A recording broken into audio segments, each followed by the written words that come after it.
Berikut cerita orang-orang Korea yang tinggal di Jepang.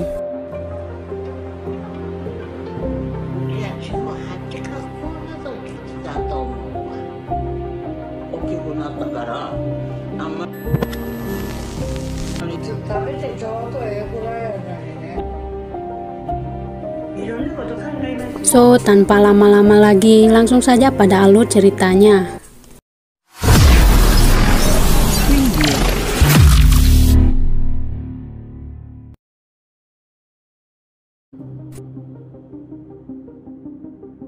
Cerita dimulai pada tahun 1938, tepatnya di Osaka, Jepang. Kini Noah sudah beranjak menjadi anak yang cerdas dan pintar, serta berbakti pada kedua orang tuanya. Noah kini sudah masuk TK. Ia sangatlah mudah untuk pergi ke sekolahan. Berbeda dengan dahulu kala, semua orang kesulitan untuk pergi ke sekolahan karena zaman sudah berubah. Dengan mudahnya Noah mendapatkan ilmu untuk belajar. Tak cuma itu saja, Noah juga selalu memberitahu teman sekelasnya untuk tidak menyerah melawan tukang bulbul yang selalu merundungnya setiap hari.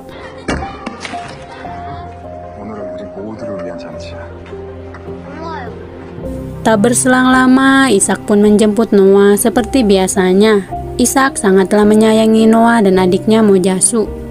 Sesampainya di rumah, Ishak dan keluarganya merayakan ulang tahun Mojasu yang dihadiri keluarga dan kerabat. Sehingga Noah pun ingin memilihkan takdir untuk sang adik karena ia sangatlah menyayanginya. Begitu juga dengan Ishak yang berkhotbah untuk mendoakan sang anak.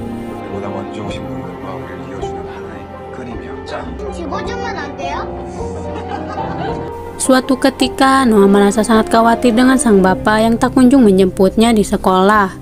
Ia pun mengadu pada sang ibu bahwa ada hal yang aneh dengan si bapak. Kemudian Sunja dan Noah langsung mendatangi gereja untuk mencari tahu kabar Ishak. Ternyata Ishak dianggap telah melakukan pengkhianatan terhadap kaisar. Ia telah ditangkap oleh polisi. Lalu Sunja pun meminta Noah untuk mendatangi sang paman untuk meminta bantuan agar datang ke kantor polisi. Mungkin Yosef bisa membebaskan Ishak.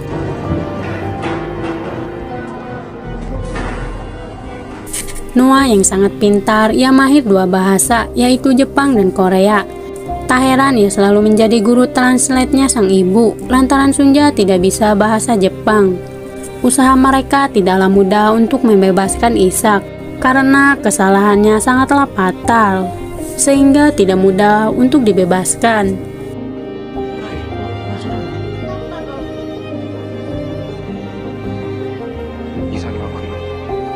Kemudian Sunja bersama Noah datang secara diam-diam mendatangi rumah Hasegawa.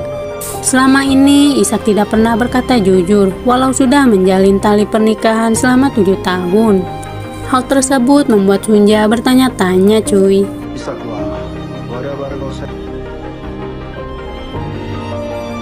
Sunja yang tidak bisa berbahasa Jepang, ia harus mendengarkannya melalui Noah yang sangatlah mahir bertutur kata.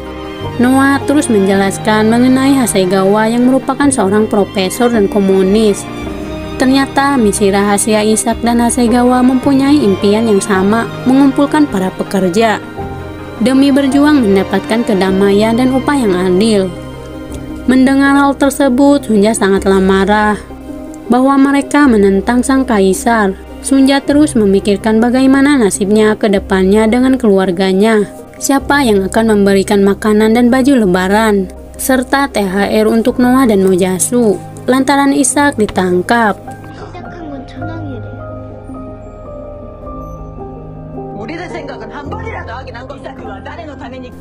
Amarah Sunja semakin memuncak tatkala mereka mengatakan alasannya bahwa Ishak melakukannya demi Sunja dan anak-anaknya. Mendengar ucapan Hasegawa, Noah pun langsung marah dengan mereka yang mengatakan bahwa bapaknya tidak akan pernah kembali kepada keluarganya. Scene pun dilanjutkan. Etsuko sangatlah sedih mendengar ucapan dokter bahwa tak lama lagi Hana akan meninggal dunia dengan penyakitnya yang kini semakin parah akibat melakukan pok-pok coy dengan sembarang orang secara berbeda-beda. Patalnya, ia kini terinfeksi dari orang-orang tersebut.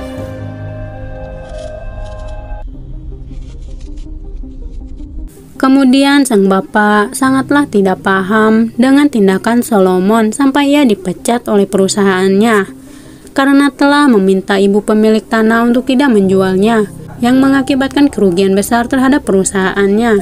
Si bapak juga menentang Solomon untuk bekerja dengan Yosi yang akan membuka pachinko.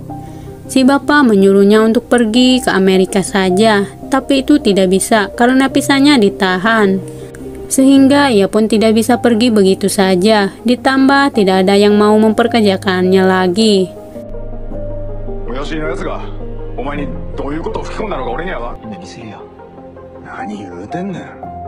Karena di masa lalu, kakek Yoshi mengatakan hal yang sama pada dirinya yang kini terjadi pada Solomon.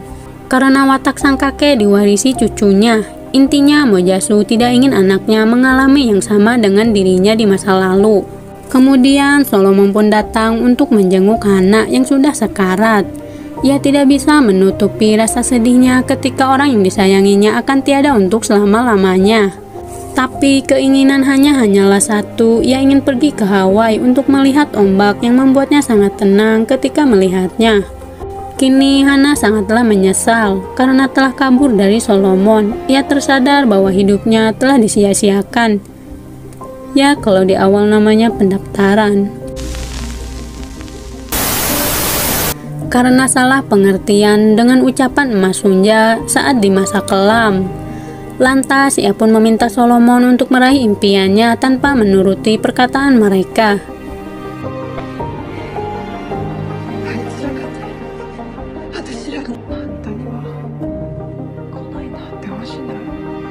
Saat di siang hari, Solomon mendatangi Yoshi untuk memintanya segera melakukan negosiasi dengan emak pemilik tanah.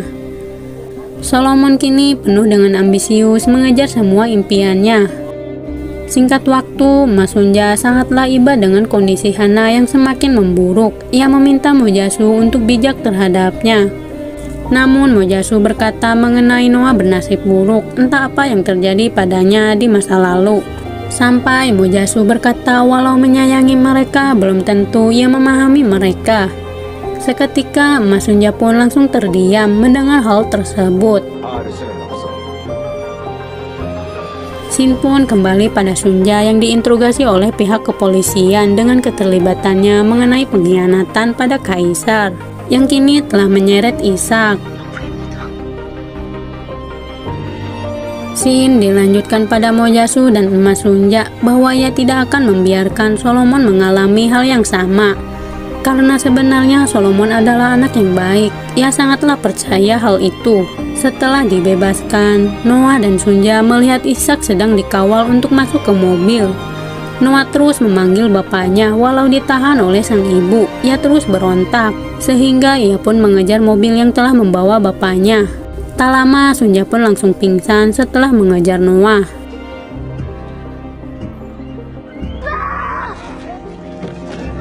Singkat cerita, tiba-tiba Solomon langsung membawa Hana keluar di detik-detik terakhirnya, saat semua orang berkumpul untuk menemaninya yang terakhir kalinya. Berbeda dengan Solomon yang membawa Hana untuk melihat dunia, walau dunia itu sangatlah kejam. Tapi itu semua membuat Hana dan Solomon gembira. Kemudian Solomon pun mengalungkan bunga pada Hana agar impian Hana pada Hawaii tercapai, walau tidak pergi ke pantai.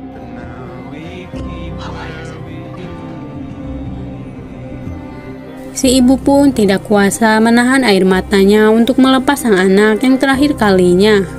Ketika di malam harinya, Mas Sunja memberikan jam pada Solomon yang dulu ia telah dijual.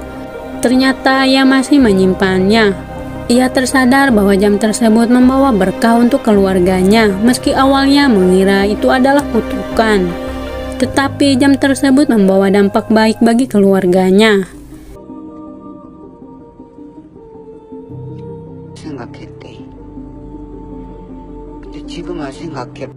Sin beralih pada emak pemilik tanah mendapat teror dari seseorang dengan membawa 2 ekor anjing sambil menggonggong keras kepadanya. Ketika di pagi harinya, Sunja membuat kimchi untuk dijual agar bisa bertahan hidup. Ditambah Yosef telah dipecat dari pabrik biskuit.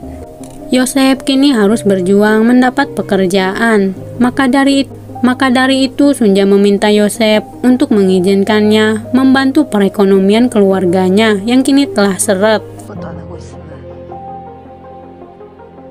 Di satu sisi, Noah didatangi oleh Hansu. Ia mencoba mengobrol dengan Noah yang terlihat murung atas kejadian yang menimpa keluarganya. Noah terpaksa melewati perjalanan yang jauh, karena saat bersama sang bapak, mereka selalu mendengarkan piano ketika di ujung jalan. Sehingga Hansu pun memberi wejangan padanya untuk bertahan dan menjadi orang yang lebih unggul dari semua orang yang ada di sekitarnya. Sampai mereka tak bisa menyangkalnya kemampuan Noah yang akan dibenci oleh orang-orang tapi tetap dihormati walau membencinya, serta jangan pernah menengok ke belakang. Singkat cerita, perjalanan Sunja pun tidaklah mudah dengan berjualan kimchi yang sudah difermentasi, yang membuat semua orang tidak ingin membelinya dengan aroma kimchi yang sangat asing bagi orang-orang Jepang. Sunja terus berjalan untuk mendapatkan lapak jualan, karena semua orang terus menolaknya karena aroma tak sedap tersebut. Setelah beberapa jam dagang, akhirnya ada orang yang mau membelinya, walau sempat menyerah karena tidak ada yang mau membeli ataupun menengoknya saja.